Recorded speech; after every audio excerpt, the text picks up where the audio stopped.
자, 지난 시간에 요거 제가 여러분들한테 만들어 보라고 이제 말씀을 드렸죠. 집에서 만들어 보셨어야 됐고요.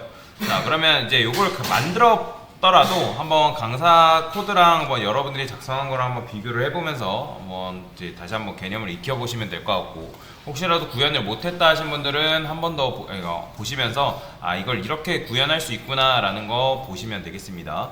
지금 요 작업이 이제 여러분들이 나중에 웹사이트 메뉴를 구현하는데 아주 기초적인 작업이에요. 실제로 그렇게 이렇게 작업을 하진 않지만 이제 뭐 하나의 뭐 튜토리얼 방식이라고 보시면 되겠습니다. 자, 그러면 요거를 어떤 식으로 해야 되냐, 일단 여러분들이 요거를 뭐든지 내가 이런 걸 만든다 했을 때 코드를 작성하는 게 아니라 이 녀석의 구조를 여러분들이 먼저 생각할 수가 있어야 돼요.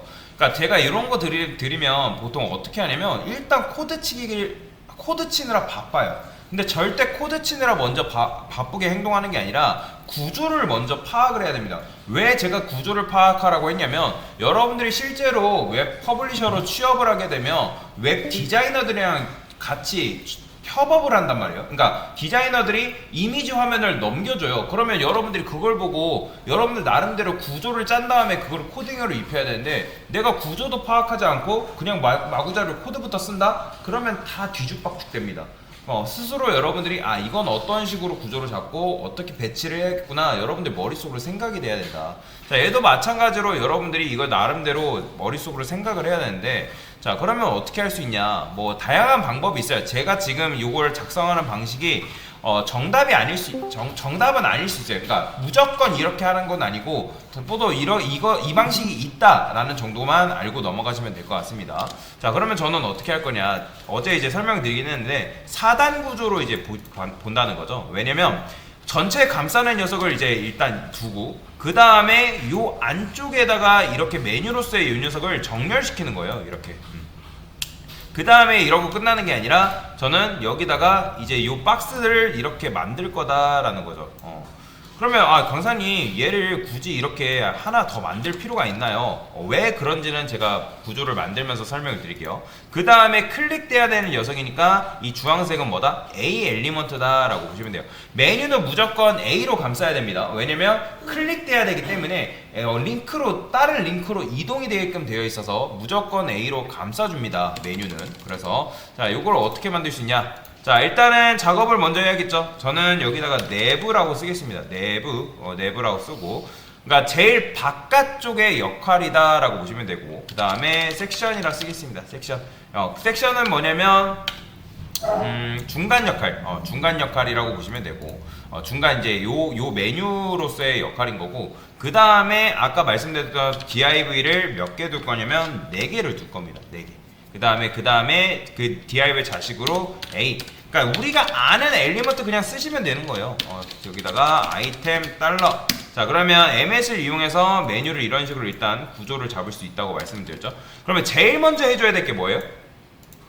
노멀라이즈부터 해야 된다고 말씀을 드렸죠. 그러면 자, 여기다가 저는 노멀라이즈라고 쓰고, 왜냐면 여기다가 이렇게 써주는 이유는 뭐 내가 작업할 때 헷갈리지 말라고 쓰는 거거든요. 그래서 이런 식으로 노멀라이즈는 최상단에 깔아두라. 코드 작성하라 하면 노멀라이즈가 중간에 껴있는 분들 계세요. 그러면 안 돼요. 무조건 노멀라이즈는 CSS 최상단에 깔아두셔야 됩니다.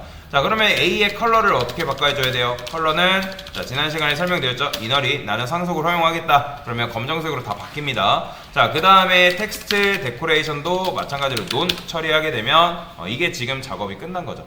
자, 그 다음부터 이제 뭐 어떻게 해줘야 되냐면, 얘는 이 내부는 결국에는 메뉴 박스라고 보시면 되고, 메뉴 박스 이 섹션이 메뉴로서의 역할이다 라고 보시면 됩니다. 자, 얘는 메뉴 박스로서의 역할인 거고, 그 다음에 이 내부란 이 섹션이 바로 뭐냐면 메뉴로서의 역할을 담당한다 라고 보시면 됩니다. 자, 그러면 일단 모르면 제가 여러분들한테 뭘 칠해보라 했냐면 보더를 칠해보라고 말씀드렸죠. 지난 시간에 이제 돌아다녀 보니까 보더 칠하신 분들이 계시더라고요. 굉장히 잘하셨어요. 굉장히 잘하신 겁니다. 왜냐면 여러분들이 이 내부가 간격을 얼마나 차지하고 있는지 눈으로 봐야 될 거 아니에요. 그죠? 눈으로 보지도 않고 얘가 간격이 어떻게 되고 너비가 얼마큼 차지하고 있는지 그냥 없으면 보더나 백그라운드 컬러를 칠하지 않으면 몰라요. 그래서 백그라운드 컬러나 보더를 칠해보라고 말씀을 드렸죠. 그러면 저는 내부에 자식으로 있는 이 섹션도 마찬가지로 보더를 칠해볼게요. 보더를 여기다가 보더 아니면 백그라운드 컬러 칠해보면 되겠죠. 블루. 그러면 얘가 가지고 있는 녀석이 이만큼이죠. 자, 근데 어쨌든 내부가 가지고 있는, 보시면 내부는 크지만 섹션도 지금 디스플레이 블록이기 때문에 내부에 맞춰서 굉장히 크죠. 그러면 우리가 섹션을 뭘로 맞춰줘야 되겠어요? 일단 디스플레이 인라인 블록으로 바꿔야지 않겠어요? 왜 인라인 블록으로 바꾸는 거예요? 인라인 블록으로 바꿔줘야지만 우리가 지금 섹션의 텍스트를 가운데로 보내는 게 아니라 섹션 자체를 가운데로 보내야 된단 말이에요. 왜냐면 섹션이 지금 디스플레이 블록이기 때문에 걔를 일단 글자로 바꿔줘야지만 우리가 내부한테 야 너가 가지고 있는 텍스트 가운데로 보내줘 라고 할 수가 있는 거잖아요. 우리가 지금 하려는 게 섹션의 자식으로 있는 그 텍스트를 보내는 게 아니에요. 아시죠? 무슨 말인지. 자, 그러면 여기다 뭐 한다? 텍스트 얼라인 센터라고 주게 되면 얘가 가운데로 가겠죠. 왜냐면 얘는 지금 인라인 블럭이기 때문에. 그래서 인라인 블럭, 그러면 여기서 이제 텍스트 얼라인 센터 주고 그 다음에 인라인 블럭 주면 사실 끝난 거예요. 그 다음에 여기서 이제 어떻게 해줘야겠어요? 자, 패딩이 있죠. 자, 일단 백그라운드 컬러 좀 칠해볼게요. 백그라운드 컬러를 뭐 그레이라 하신 분들 잘했어요. 저는 샵 AF라고 해볼게요. 그럼 얘가 이만큼의 간격이 이런 식으로 잡히겠죠. 자, 그 다음에 보시면 여기 보면 얘가 뭐가 들어가 있어요? 왼쪽이랑 어이구, 잠깐만요. 제가 뭐 좀 체크를 할게요. 자, 키보드 포커스 체크 됐어요. 자, 그러면 얘가 보시면 이제 왼쪽이랑 그리고 오른쪽에 이런 식으로 여백이 들어가 있죠. 즉 패딩이 들어가 있다는 건데 내부한테 패딩을 주는 게 아니라 내부의 자식인 섹션한테 패딩을 주셔야 된다. 자, 패딩을 0, 20픽셀 정도 줘볼게요. 그럼 얘가 이렇게 늘어나죠. 그죠? 늘어나는 걸 볼 수가 있습니다. 자, 그 다음에 얘가 이제 둥글어야 되니까 보더 레디우스도 한 10픽셀 주겠습니다.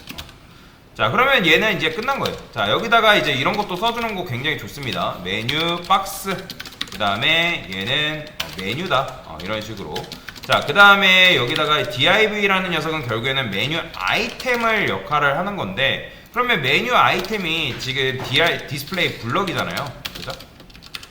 섹션의 자식인 div도 마찬가지로 보더 칠해보면 얘는 1픽셀 할게요. 1픽셀 솔리드 레드 칠해보면 이 녀석이란 말이에요. 이 녀석. 그죠? 얘가 지금 디스플레이 블럭이기 때문에 블럭은 한 줄씩 다 차지하잖아요. 그러면 얘를 뭘로 바꿔줘야겠어요? 당연히 디스플레이 인라인 블럭으로 바꿔줘야지 얘네가 한 줄로 나올 거 아니에요. 그죠? 자, 내부는 이제 보더 필요 없죠. 요거 확인했으니까. 그 다음에 섹션도 이제 보더가 필요 없어요.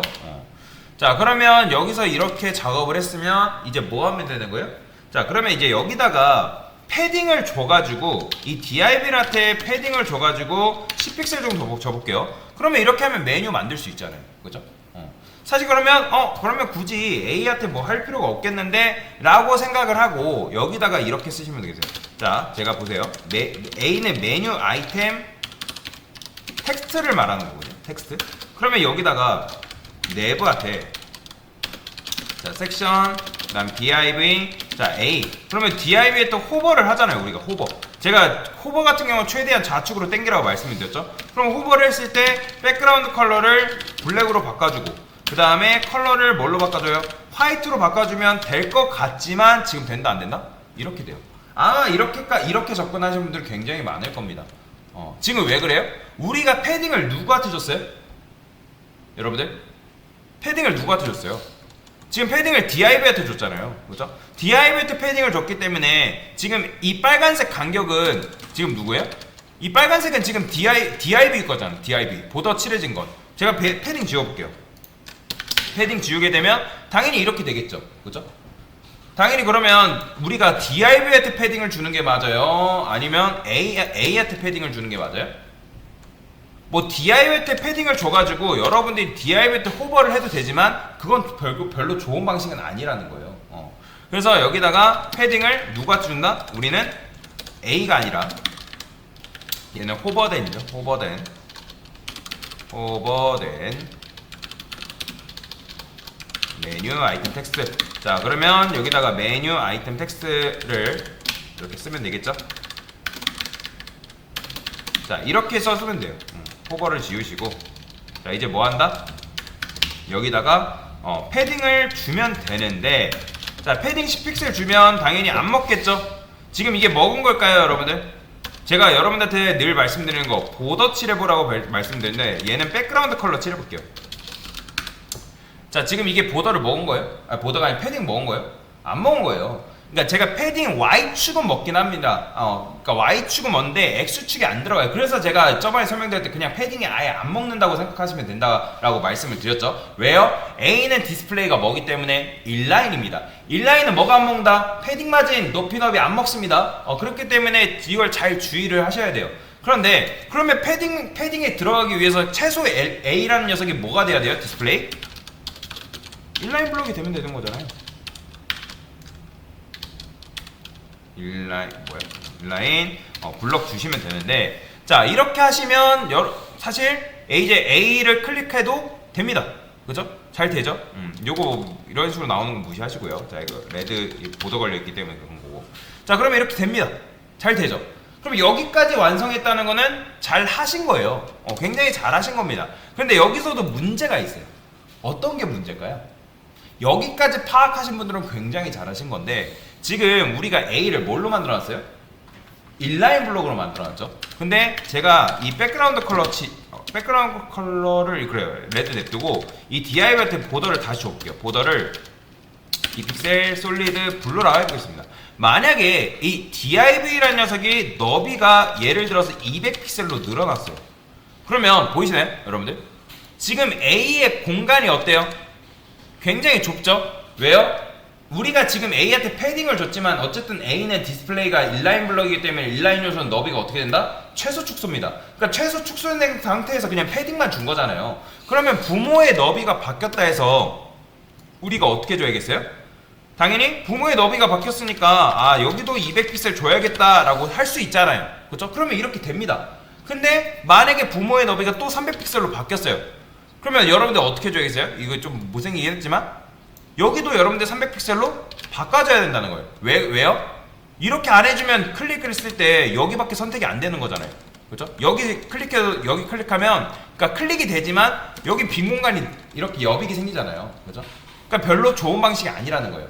그러니까 즉 유연하다 유연하지 못하다? 굉장히 유연하지 못하다라는 거예요. 그러니까 즉 우리는 메뉴 아이템 즉 div의 너비가 바뀌어도 A의 너비도 같이 바뀌었으면 좋겠다. 그럴 때 쓸 수 있는 게 뭐다? 인라인 블럭이 아니라 블럭 쓰면 된다. 블럭을 쓰게 되면 어떤 게 더 좋은 거예요? 만약에 부모의 너비가 예를 들어서 200픽셀로 바뀌어도 어떻게 된다? 블럭은 너비가 최대한 늘어나는 성질이 있기 때문에 부모가 너비가 바뀌어도 그 안에 자식은 블럭이기 때문에 블럭은 유연하게 너비가 줄고 늘고 한다고 했잖아요. 그렇기 때문에 얘가 이런 식으로 바뀌는 걸 볼 수가 있죠. 그래서 여기까지 하신 분들은 굉장히 잘 하신 겁니다. 자 여기다가 이제 글씨 만약에 꾸민다면 폰트 웨이트 볼드도 줄 수 있겠고 뭐 레터 스페이싱도 마이너스 한 0.1 REM 정도 해볼까요? 그래서 이런 식으로 주면 완성이다. 그러니까 너비까지 뭐 여러분들 안 하신 분들이 굉장히 많을 건데 뭐 사실 안 해도 크게 상관은 없어요. 근데 이렇게까지 접근하신 분들은 굉장히 잘 하신 거다라고 보시면 되겠습니다. 자 패딩은 지워주시면 되고요. 그래서 똑같죠? 이렇게 얘도 마찬가지로 이런 식으로 그래서 여기 뭐 패딩을 여러분들 뭐 20픽셀 주겠다 하시면 20픽셀 주셔도 되겠죠. 아마 얘는 20픽셀 준 것 같은데 그래서 이런 식으로 메뉴를 완성을 했다 라고 보시면 되겠습니다. 그래서 요 구조를 잘 기억을 하세요. 요 구조 왜냐면 우리가 실제로 메뉴를 이렇게 만들지는 않거든요. 이따가 뭐 진도 나갔을 때 진도 배우게 되면 이제 배울지 모르겠는데 그래서 요렇게 짜진 않지만 일단은 여러분들 스스로가 이렇게 구조를 짤 수 있냐 없냐 그 다음에 요렇게 한번 생각을 해볼 수 있냐 없냐 라는 걸 보기 위해서 쓴 거고 그래서 여기다가 이렇게 주석 거는 거는 좀 좋은 습관입니다. 왜냐면 여러분 나중에 작업하다 보면 CSS가 굉장히 길어지거든요. 그러면 CSS가 길어지다 보니까 작업자도 내가 이걸 왜 썼더라 하고 헷갈려 하시는 분들이 굉장히 많습니다. 그렇기 때문에 그 부분을 잘 생각을 해서 작성을 하셔라. 그래서 이렇게 하시면 메뉴가 완성이 된 거죠. 됐습니다.